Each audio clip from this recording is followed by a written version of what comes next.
Hey, everybody, and welcome back to the show. We're diving deep today into something that really hit close to home for a lot of us. Yeah, That pipeline fire in Deer Park back in September 2024. right. We've got two main sources we're going to be looking at today. First, we've got that in-depth investigation report from the Texas Railroad Commission. Mm-hmm. And then we're also going to be hearing from some residents directly from some of that powerful coverage from KHOU 11. Yeah, it's a story that I think, brings up some really important questions for all of us who live in these communities. We're surrounded by industry, and it makes you wonder, Right. what happens when those safety protocols fail? Exactly. Who's responsible when things go wrong? And what can we as residents actually do to make sure that our voices are heard Yeah. and that our communities are protected? And I think that's what we really want to get to the bottom of today. Absolutely. Was anyone held accountable for this? Yeah. And what is life like now for the folks living on East Meadow Drive where this all went down? Right. So let's rewind back to that September day in 2024. Okay. I mean, it's hard to imagine, but a car actually crashed into a natural gas pipeline. Oh, wow. And this wasn't just a fender bender. Right. This sparked a massive fire. Yeah. It burned for 3 days straight. 3 days. 3 days.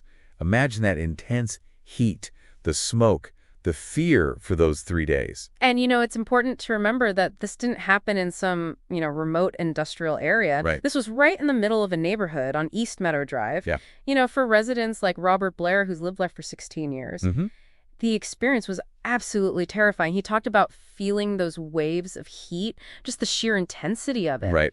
And the fear that lingers long after the flames are gone. Absolutely. So obviously, with an incident this serious, Of course. the Texas Railroad Commission, they oversee pipeline safety in the state they stepped in to investigate. They're safe. They wanted to know exactly what happened. And they put together this report, and it lays out a pretty chilling timeline. Okay. So at 10:08 a.m. that morning, the alarm goes off in Energy Transfer's control room. 6 minutes later, the call is made to shut down that pipeline. Okay. But here's the thing. Yeah. The main valve wasn't actually closed until 11:21 a.m. Wow. Over an hour later. So over an hour later, that gas is still flowing. Still flowing. So that begs the question, why did it take so long to shut it off? Right. That's a detail that really jumps out at you when you read that report. Yeah. Why so long? And I think that question really gets at this whole issue of accountability. Exactly. And to add to that, the Commission's final report stated that Energy Transfer, the company that owns the pipeline, they didn't actually violate any safety regulations. And that finding really seems to contradict what the residents are saying. Right. We talked about Robert Blair. Yeah. He felt like Energy Transfer hasn't done enough to secure that area around the pipeline. Yeah. Even though it runs right through their neighborhood. Right through it. Yeah. And it's not just that immediate danger that residents are dealing with. Right. It's a whole host of long-term consequences. Some are really struggling with insurance companies, trying to get their homes repaired. Oh, wow. The financial toll is huge. Yeah. The Commission's report estimates over $1.3 million in property damage. And that's just the physical cost, right? Exactly. That doesn't account for the emotional distress, Yeah. the disruption to their lives, the long-term health concerns that these residents might be facing. So where do we go from here? Right. Immediately after the fire, Harris County Judge Lena Hidalgo, she's a strong advocate for our community. Absolutely. She called for better pipeline protection, but she acknowledged that state law might limit what local authorities can actually do. Yeah, that's a really crucial point. And Yeah. It brings up a lot of questions. Are we relying too much on this idea of no violations as a measure of safety? Right.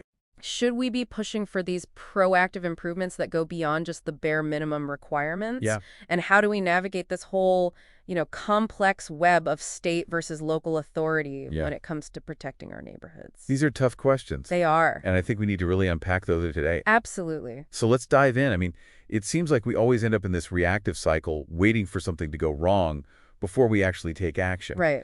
Shouldn't we be demanding more proactive safety measures, especially when these pipelines run right through our neighborhoods? Absolutely. I mean, the Deer Park fire, it's a stock reminder that pipelines, while they're essential for our energy needs, they also pose significant risks to these communities. It's not just about preventing those major incidents like this fire, but also thinking about the smaller leaks and spills that can contaminate our environment, Yep. affect our health. And to that point, about being proactive energy transfer, they did install additional concrete barricades Right. around the pipeline after the incident. Yeah. But is that really enough? That's a good question. I mean, do those barricades really address the root causes, or are they just a Band-Aid solution? Yeah, I mean, barricades, they might offer some level of protection, but they don't necessarily address those underlying issues. Right. Pipeline integrity, leak detection, those emergency response times. So what are some of the more robust solutions that we should be pushing for? Yeah. What can we do as residents to really push for meaningful change Mm-hmm. and hold these folks accountable? Well, there's a number of approaches. One is advocating for stricter regulations, Okay. more rigorous enforcement at both the state and federal level. Hmm. This could include mandating more frequent inspections, Okay. requiring these advanced leak detection technologies, Right. or even establishing buffer zones around these pipelines Okay. to limit development in those areas. So kind of like a no-build zone. Exactly. Keep those areas clear. I think technology has a role to play here, too. Yeah. Could advancements in pipeline monitoring, like real-time leak detection Yeah. or remote-controlled shutoff valves, could that help prevent these incidents? Absolutely. I mean, investing in those types of technologies could really reduce the risk of those major incidents Okay. and minimize environmental damage caused by leaks. Mm-hmm. Imagine a system that could detect a tiny leak the moment it happens Wow. and then automatically shut off the flow of gas, preventing a potential catastrophe. That sounds like a game changer. Yeah, But technology is only part of the solution. right.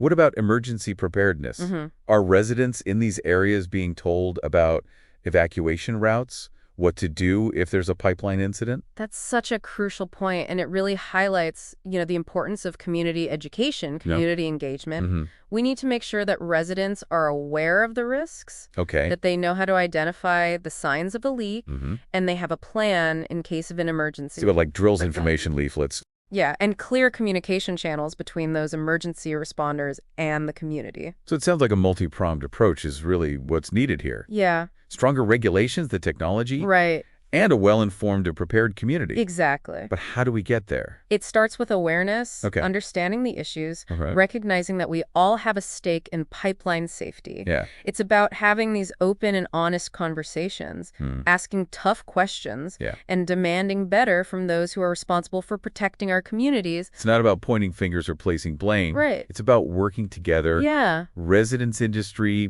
representatives, government officials, Mm-hmm.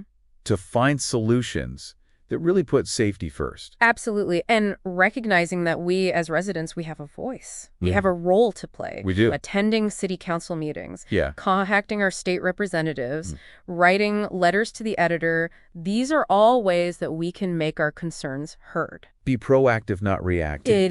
Demand better, not just accept the status quo. Right. And remember, you don't have to be an expert. You don't have to have all the answers. Right. Every voice matters, and even small actions can have a big impact. That's a powerful message. Yeah. And it really speaks to what Think and Act Locally is all about. Absolutely. Empowering residents to take ownership of these issues Yeah. and work together to create change. It's about recognizing that we all have a role to play in shaping the future of our communities, being informed, engaged, Yeah. proactive, and advocating for our own safety and well-being. This pipeline incident, while it was tragic, Yeah, it's a reminder that we can't just sit back and wait for someone to fix things. right. We need to be active participants. Yeah, Demand accountability. absolutely. Push for those solutions that protect our neighborhoods and our environment. Now let's shift gears for a moment and talk about the emotional toll that Right. this incident has taken on the residents of East Meadow Drive. Yeah, it's just heartbreaking to imagine what they've been through. Yeah, The fear, the uncertainty, right. the disruption to their lives. Imagine having your home damaged, your sense of security shattered, your future up in the air. The trauma of that experience is going to stay with them for a long time. And we need to offer them support, Absolutely. resources to help them cope with this emotional aftermath. Right. This could involve mental health services, support groups for residents, even just offering a listening ear. Yeah, it's about showing them that they're not alone in this, that their community cares, and that we're here to support them. And it's not just about immediate support. Right. We need to ensure that they have access to those long-term resources to help them rebuild their lives. Absolutely. Financial assistance, legal aid, even connecting them with community organizations that can help them. Right, and that's a message we want to extend to all of our listeners in Deer Park, LaPorte, Pasadena. We're a community. We're in this together. We are. If you or someone you know has been affected by this pipeline incident, please don't hesitate to reach out for help. Yeah. There are resources available, and we're here to connect you with them. You are not alone. You're not alone. We're here to support you. We are. We've covered a lot of ground in this deep dive. We have. It can feel overwhelming to think about all the complexities and challenges, It can. but I want to leave you with a message of hope. Okay. We can create positive change. Oh, we can. By working together, raising our voices, demanding better, we can make our community safer, more resilient, Absolutely. and more prepared for whatever challenges may come our way. And remember, every action, no matter how small, can contribute to that change. So don't underestimate your power to make a difference. That's right. Now, before we move on to our final thoughts, I want to take a moment to acknowledge the incredible resilience of those residents on East Meadow Drive. Yeah. They've been through so much, yet they continue to show strength, determination, and a deep sense of community. They're an inspiration to all of us.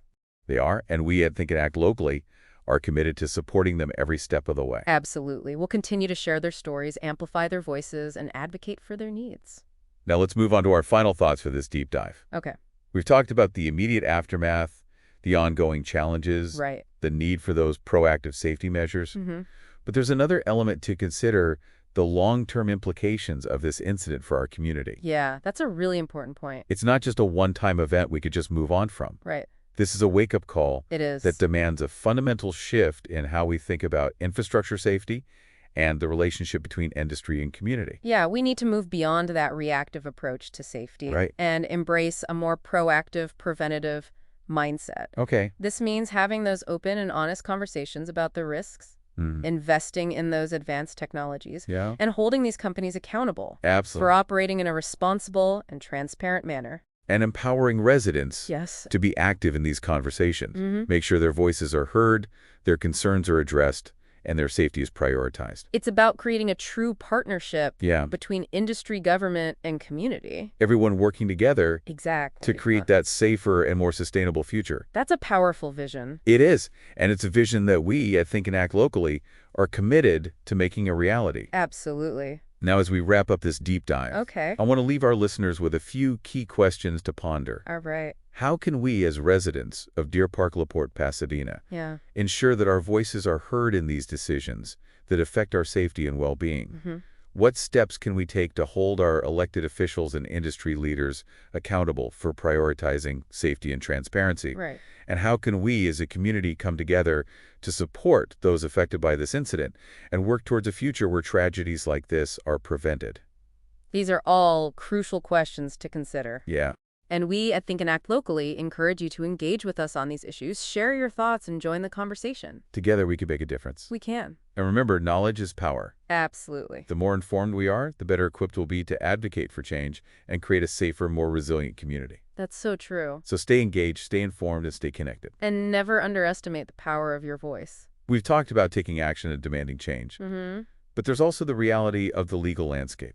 Yeah, the legal side of things can get a bit tricky. Yeah, you mentioned Judge Hidalgo's call for better pipeline protection. Right. But she also pointed out that state law could tie the hands of local authorities. Exactly. So what are we really up against here? What kind of legal limitations are we talking about? Well, Texas, like a lot of states, has a really complex system of regulations when it comes to pipelines. Okay. Often the federal government, through agencies like PHMSA, sets those basic safety standards. But states can adopt and enforce their own rules, and sometimes those state regulations might not be as strict as the federal ones. So even if our communities want tougher safety measures, they might be blocked by state law. That's right. It can be really tough for local governments to go above and beyond those state regulations, even when they think it's necessary to protect their residents. So it sounds like we need to be pushing for change at both the state and local levels. Absolutely a two-pronged approach. We need to be advocating for stronger regulations at the state level to make sure those rules are strong enough to protect all communities across Texas. Okay. But we also need to give local governments the power to act in their own areas, whether it's through stricter enforcement of existing regulations, implementing additional safety measures, or even working directly with pipeline companies to improve those safety practices. And this isn't just about preventing another massive incident like that Deer Park fire. Right. It's also about those smaller leaks and spills that can impact our environment and our health over the long term. Absolutely. We need to be thinking about the cumulative effects of all these incidents, not just the ones that make headlines. Exactly. Even seemingly minor leaks can contribute to soil and water contamination, air pollution, all sorts of health problems down the road. Right. And it's about holding those pipeline companies accountable, making sure they're operating in a way that minimizes these risks and protects our communities. So what can we do as individuals to protect ourselves and our families? Well, knowledge is power. Like I said, start by learning about the pipelines in your area. You can find maps and information online or by contacting your local government. Okay, so if we know where the pipelines are, what should we be looking out for? Be aware of any unusual smells like a strong odor of gas. Okay, Keep an eye out for any hissing sounds, dead vegetation to the pipeline, or bubbling water in ditches or streams. got it. And if we see something suspicious, what should we do? Wait, call 911 or your local emergency number immediately. It's always better to be safe than sorry when it comes to pipeline safety. And remember, never try to fix a leak yourself or wait to see if it gets worse. Get out of there and let the professionals handle it. That's good advice. And it's also important to think about pipeline safety when we're doing any work on our property. Absolutely. Always call 811 before you dig even for small projects. This will help you avoid accidentally hitting a pipeline, which could have serious consequences. So be informed, be aware, and be proactive when it comes to pipeline safety. You got it. You have a role to play in protecting yourself, your family, and your community. And remember, your voice matters. By staying informed, engaging in your community, and pushing for change, you can help create a safer and more resilient future for all of us. This deep dive has been quite a journey. It has. We started with that shocking pipeline fire, Right. dug into all the complexities of safety regulations and accountability, and explored what we can do as residents to demand better and create a safer future. It's been a powerful reminder that we're not helpless. We have the knowledge, the resources, and the collective voice to make a difference. And that's exactly what Think and Act Locally is all about. Yeah. We're here to give you the information, connect you with those resources, and amplify your voices so we can create positive change together. We believe that by working together, sharing knowledge, holding those in power accountable, and never losing hope, we can build a community that is safer, stronger, and more resilient than ever before. And that's a vision worth fighting for. Absolutely. So stay engaged, stay informed, and never underestimate the power of your voice. And if you find value in what we do here at Think and Act Locally, please consider supporting us at thinkandactlocally.com/donate. You'll find the link in our show notes. Thanks for listening. Thanks, everyone.